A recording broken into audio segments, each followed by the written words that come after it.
So we're going to talk about alchemy today. And alchemy is a kind of a word that encompasses a lot of ideas. But we're going to talk about the history of alchemy and how alchemy changed through history and how the concept of what alchemy was about changed. But what we're going to do first is we're going to do a meditation. So I'd like you to close your eyes and relax and breathe in and breathe out. And breathe in and breathe out. And just start to feel your body relaxing and kind of melting, taking up a little more space, connecting a little more with the earth and the air and the fires that maybe you've seen or sat by, and the water that you've been hearing trickling around, or maybe you went down to the pond. And what we're going to do is we're just going to very naturally settle on an image that we've seen as we've been at Wistaria this weekend.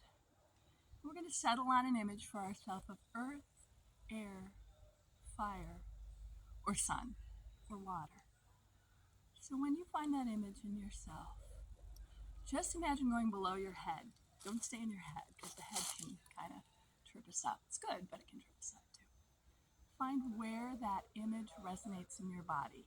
Earth, air, sun, fire, or water. And notice too, as you drop down into the felt sense space of that image, what that image is doing. Because earth, air, fire, and water do something. They have what's called fixities. They act a certain way always. We notice if we center into the midst of them that they do a certain thing, that they're there. They have qualities and expressions that do a certain thing. So notice what your earth, air, sun or fire or water is doing. And just kind of make a mental note of it and a body note of it, because we're going to come back to this at the end, and it's going to be important as we start to create a little bit of what's called a recipe for how to work with this energy. Now I'm going to move a little bit. So you've all got your image, right? Good. And it's below your head. So notice what your image is doing. And get that in your body. Yeah, just do that. And now I'm going to talk. You can open your eyes. You've got your image, right? Okay. I'm going to talk about alchemy. So alchemy through the ages changed a lot. Alchemy initially, alchemy came from the term alchemia, which was the land of the black soil. And this energy started, or this concept started, around the Nile area, around the Fertile Crescent. And this was equated with the black ooze. And it was equated with the unconscious, because you have to think about these time periods, whether they were time periods that had to do with kingdoms or the papacy, or they had to do with indigenous nature-based cultures. They were equated with the unconscious. So the black ooze, the idea of the black ooze, was equated with the unconscious, a time period or an understanding that had to do with something that was under the surface, just like the black ooze was. So the alchemia is the first concept that we have, or the first term that we have, that relates to alchemy, per se. So alchemy is a verb that means to cast, and it just means to cast. And in alchemy, in not indigenous nature, so you got to think about the whole world as a whole. We're all coming to terms with how to do things in our life. We come from a tribal space. We're not sure how to fine-tune things. We're not sure how to understand the inner and the outer part of the self, the inner part of the self and the outer part of the self that has to activate and do things in the world. And so for alchemists, the first idea of alchemy that was the most important was the concept of fire. Because fire was how we warmed ourselves, how we understood ourselves in relationship to a community, how we literally made fire, how we cooked, how we heated water. All of it was very, very centrally important.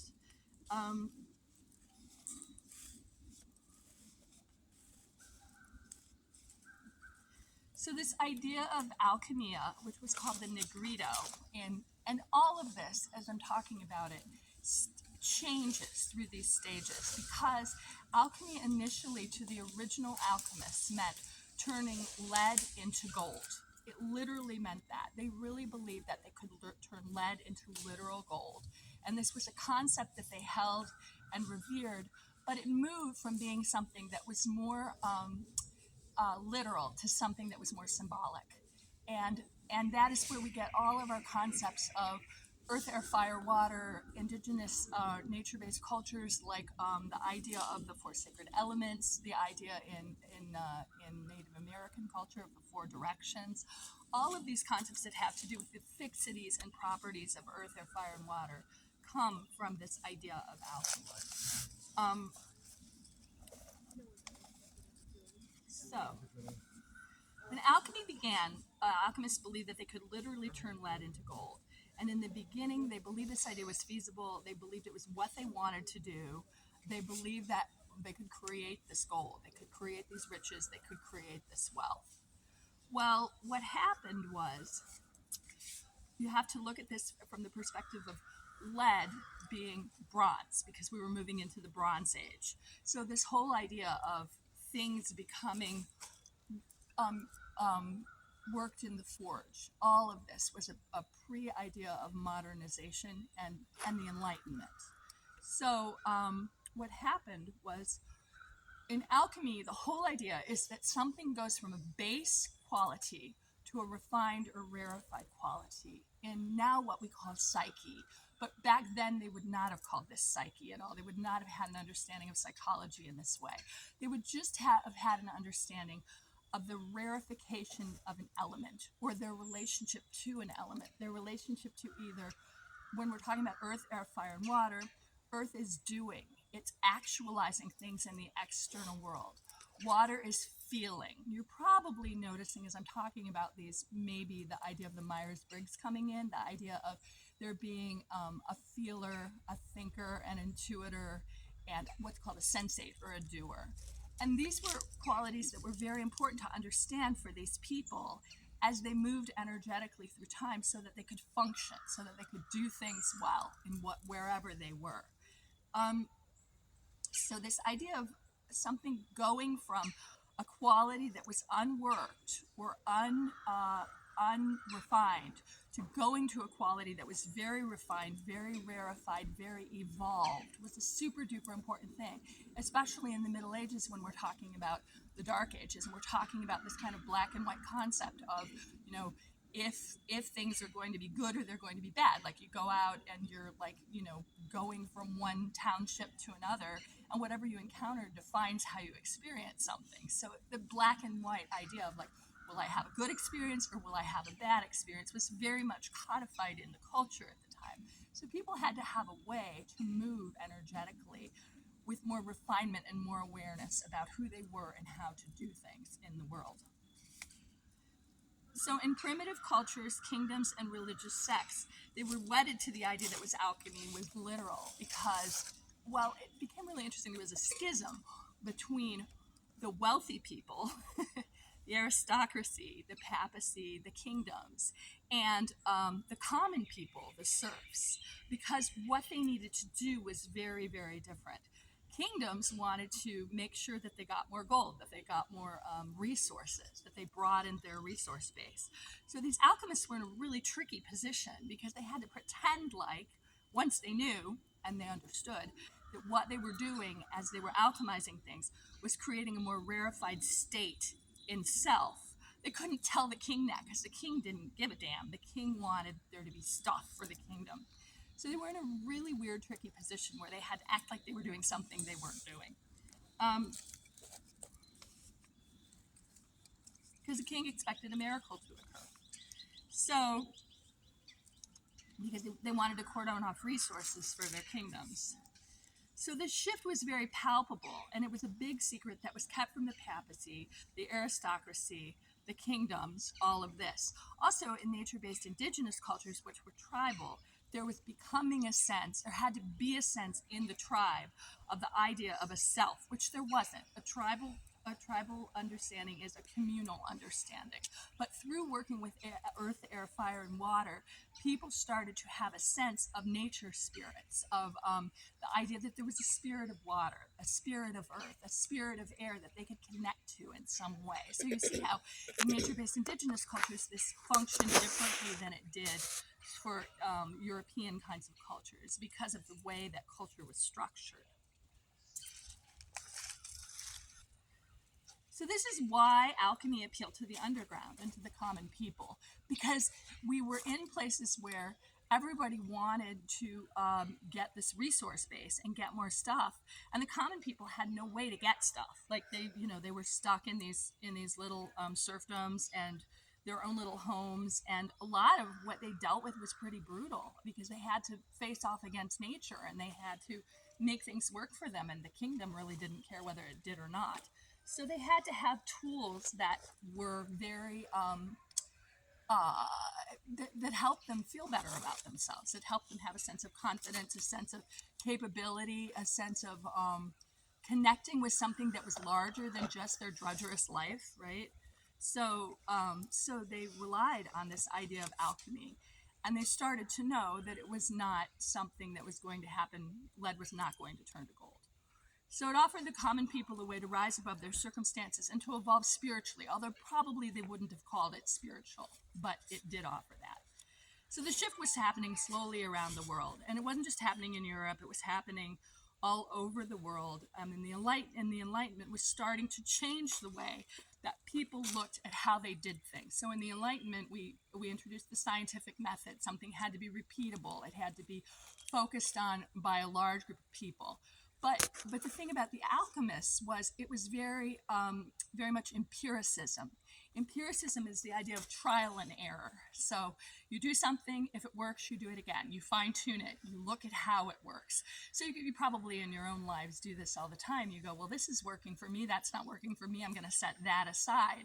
So this idea of repeatable circumstances that happen for the individual turned the focus back to the individual, which it hadn't been in the culture before. It was always about, supporting the papacy, supporting the kingdom, supporting the bigger structures. And all of a sudden, with empiricism, people could go, "Oh wow, if I work out my growing cycle, I realize that I get more seed in the ground, and I realize that I can spread out the growing cycle, and I can get more stuff to market." And that's literally something that they learned through empiricism. So empiricism before the Enlightenment was very important. So empiricism is based on individual results and repeatable experiences as they relate to the individual. And that's super duper important because there was never a focus on the individual before this. Just in the culture, there wasn't. So, but before we jump into understanding more about the goal of alchemy, I'm going to talk about the idea of the prima materia because this was super important. So I've talked about this before in terms of the Negrito and the alchemia, which was that concept about the Nile and the black ooze, the unconsciousness. And we're going to use that as imprint to talk about stages in psyche because that's super duper important. That's the way we talk about it now, like in any kind of clinical situation, we talk about it in terms of where someone shows up in their process, what they understand about themselves, how self-reflective they are. Back in the alchemist time, they would not have had any of this kind of language. So what they would be talking about is this idea of working something that's unworked, a lump of clay, if you will. This is a biblical reference. And making it something that's refined, that's worked, that's etched, that's tooled, that's evolved into something, a tool or something beautiful that has a rarefied experience. So it goes from something that's unrefined and it's shaped through stages and through a process. And the process of refinement and engagement of the prima materia is shaped, sorted, shifted, heated, annealed, cooled. So all these kind of words that are super important when you're doing things, if you're in a serfdom, become important now, not only to the individual, but become important not just to the individual, but also to an identity, like a stamp, like, oh, I've noticed that when I cool things off, I feel better. I've noticed that when I sort things, I feel better. So this idea of these concepts that will have to do with the fixities of earth, air, and fire and water become super duper important in relationship to what is happening. And I'll explain that specifically because I know it's a big chunk. So an element that can be acted upon that changes in some way. So earth, air, fire, water change in certain ways. So more and more the alchemists looked at this potential as an aspect of change in people and stages of growth. And the alchemists themselves were very excited about this. But again, there was this big secret. You could not tell the king, you could not tell the papacy, you could not tell anyone that nothing was literally externally changing, but something was changing internally in you. Because they would have thrown you out on your ear, basically, because they wanted to, get this stuff for the kingdoms. So known by many names, loosely understood, but a process of synthesizing and distilling elements to create pure forms of matter. So we're talking, and I talked a little bit about fire and how fire was the most important element because it was the first element. It was the way that we needed to be able to proceed to be successful in life. It's the byproduct of iron, and it was needed to help us move into the modern era. Iron forged in fire, that's the Bronze Era. And I meant to bring the book that has some quotes in it, but I didn't do that because I just wasn't with it this morning. So the quest for fire leads to the central element, or the central metaphor. This is called the calcionato in the Latin. So you probably heard this term if you've ever watched that movie, what is it? You've probably heard this term. It means the heating up. So fire was the central metaphor because it was what was needed culturally.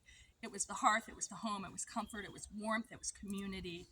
It was everything to early peoples. Following along this line of thinking, the first element that we're asked to work with energetically, collectively, is fire. Fire has to do with motivation. If you think about fire, what does fire do? So if you start to think about your image that you picked in the beginning, if we think about fire, and we'll get to all your images, but if you think about fire, fire has fixed properties. Fire is consumptive. Fire is gets focused on one idea and goes. It doesn't go in another direction, it goes. It gets hotter, it gets more worked up about that idea. It's just like, and then everything kind of is consumed by it. So its strength is that it's very fixed, it's very focused on warming something up, on sharing something, on motivating people, on using intuition, things outside of three-dimensional reality to spur it or fire it. But it's consumptive. In the end, it will consume everything. It will emulate everything in its wake if it keeps going, right? So if you think about fire, fire is Leo, Sagittarius, Aries. That's like common vernacular for modern understanding, and it is intuitors in the Myers-Briggs. You guys familiar with the Myers-Briggs? Okay, so it's your intuitors, right? So you see that it has a fixed property. It's not going to do anything else. So you see that if that's the case, you have to do something with fire so it doesn't consume and emulate everything and turn everything to ash. And think about people that you know who have this energy. If you're around them a lot, you're probably like, man, they just keep talking about this shit, right? And it just keeps going and it gears up and it's kind of exhausting. Like if you're a water type, Scorpio, Cancer, Pisces, you're probably like, good God, like I really enjoy them, but like, can we get off this topic? Can we like slow down? Can we break things up? Can we, right? So when you're talking about these concepts, you're talking about other elemental types and you're talking about the needs of other elemental types. So in alchemy, and I'll get back to this, that was just one little example. So in alchemy, there are 7 operations. The first 4 are elemental. So they're elemental concepts. They're the idea that the elements operate alone, but that they need a little dash of something else. And I like this idea because this is very alchemical, the idea of being in your little laboratory and putting like a pinch of this and a dash of that, so that you're making literally a recipe. You're like, oh, I recognize that I have a lot of fire energy in my chart. I recognize that I'm a big intuitor. I might exhaust people. So I need to break something up in some different way. I need to add a different configuration to make my life more palatable so I don't burn out and I don't emulate everything in my wake, even though it's creative energy. But I also need to temper it with other energies. Now, you can do that with other people, but you can also do it within yourself. And that's when you're really working with alchemical principles. So the basis of alchemy is the idea that the elements have certain fixed properties that adhere to rules about how the element functions. So I've talked about the basic concepts of earth, air, fire, and water. So fire in the Myers-Briggs are intuitors, water are feelers, earth people are sensates or doers, and air people are thinkers. So in fire, in fire it's called the calcionato. In water it's called the solutio. In earth it's called the coagulatio, and in air it's called the sublimatio.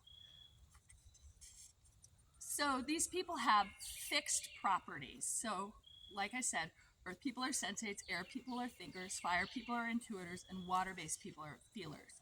So if you look at like either your astrological configuration, like, I'm a Pisces, I'm a water sign, I like am really, really connected to my imagination, I go really, really deep, really, really quick, like right down into the deep end of the ocean, and other people are like right on the surface there, and there's a disconnect or something like that.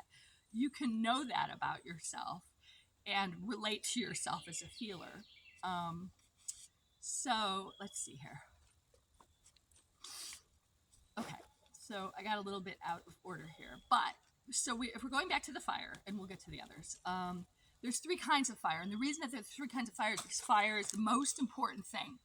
So there's celestial fire, and celestial fire is the archetype of light, which was very, very important in the Middle Ages, because if you were outside of a community and you were headed into a larger little city or something, the archetype of light was super important because you were in the dark, and the dark had a whole bunch of ideas that went along with it. The dark was dangerous. You didn't know what was going to happen in the dark. The dark was scary. The dark was, there were things that were in the unconscious that might get you, all of this sort of stuff. And so when you were coming into the city, the archetype of light, of warmth, like the tavern was a super important idea, because that was a place where people connected, and where there was light, and where there was conversation, and where there was other energy other than what you might have experienced on the road out there. So celestial fire is the idea of light, warmth, transformation, and ascension, and that's super duper important. Terrestrial fire is the idea of what fire can do. Heat a house, cook a meal, power a steam engine. These are different ideas about fire. So I talked about the basic fixities of fire. Calcionato fire, hot, gets hotter, burns faster. It has a consumptive energy always. It consumes whatever's in its path. But it also is very, very creative, very warming, very, very gathering of groups, very supportive, very much like a cheerleader, a team player, if you will. But it engulfs and it emulates in its most extreme version. So it offers burning passion, light to the dark of the unconscious. So these people are expressive, motivational, drawn to the sixth sense. They don't stop, they want more. Once they start, they might not pay attention to people around them because they're so generated by their own idea. They're passionate, they're intuitive, they're creative, they're a cheerleader, they're motivating, they're warm, but they're consumptive and unaware. So do you know people like this? Leo, Aries, Sagittarius. Or if we're doing our little alchemical sprinkling and making our recipe, do you need to be more like this? Would it help you to dip into the energy of fire, to get in touch with your intuition, to get in touch with qualities of warmth in yourself or warming in yourself? That's a thing to notice, because the thing is, when we're working with alchemical properties, if we don't lean in or push ourselves in other directions, we're just going to go more in the direction that we're already drawn to. This is Jung's work on the idea of the inferior function. So we're drawn to repeat, right? We're drawn to repeat collectively. If we're a water type, we might be more isolating. We might be more in our imagination. We might be more wet, more feeling. Not that there's anything wrong with all those qualities, they're all good. That's your alchemical home if you're a water type, and it's where you're going to go back to if you feel overwhelmed. If you have a really hard day, you're going to go back into the qualities of water, but they're not going to help you get out in the world and do the things that you want to do in the world. So you can't lean into what you're comfortable with. In this model, you have to lean into something that's a little beyond your scope that stretches you. That's what something like Wistaria is for. So the other thing about fire is that fire requires concupiscence. I know that's a big word, but concupiscence means frustration of desire. So think about when you have this fire energy going, you really want something, you know what you want, you're like, bang on 100%, you're going, maybe you're not paying attention to what's going on around you. You have to use concupiscence. That is a frustration of desire. It's like moving into the place of air, which is sublimatio. So air is Gemini, Aquarius, Libra. And what air energy does, if you think about the breath, it slows things down. It is about gathering information, having conversation, and creating meaning. That's air energy.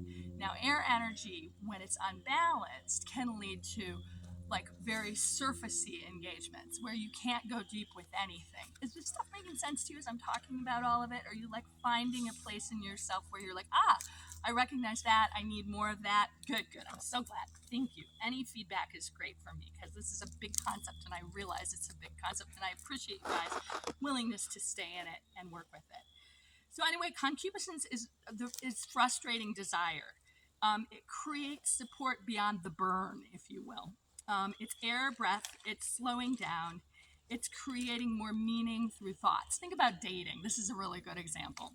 So if you're in this stage where you really like someone and you're like, oh, we're having so much fun, I really, I think they're the one, whatever. Concupiscence is a really good concept because what we have to do in the second stage of dating is we have to sit down with someone and see if we're compatible. And the way to do that is not to burn with the desire of fire. The way to do that is to say, what do you like to do? What do I like to do? And then to really listen. So what you're doing is creating meaning. You're creating breath and air and space and meaning out of what they're saying. And that is very airy. So that's Gemini, Aquarius, Libra. And those air people are going to provide you with a lot of ideas, a lot of fodder. The strength of those air people, sublimatio, is that they're going to be big thinkers, and if they're working within themselves, they're going to have a lot of ideas about how to do things. They're going to have developed this sense. They're going to be very steady. They're going to be able to slow things down. The weakness of this energy is that they're going to maybe stay too surfacey for your water people who are already diving deep into the Mariana Trench or whatever at the third date or whatever, and so they're going to pull you back out. So this is all about engaging these elements in a way that feels meaningful, that leans into something that's a little difficult or a little challenging, but that creates a more holistic way of relating to yourself and other people. Okay, so I talked about concupiscence, yes. Okay, so the second operation is solutio. And this is the wetting down. So it exists in 3 states, liquid, solid, and gas. This is the only one that has 3 states of being, which is really interesting to note.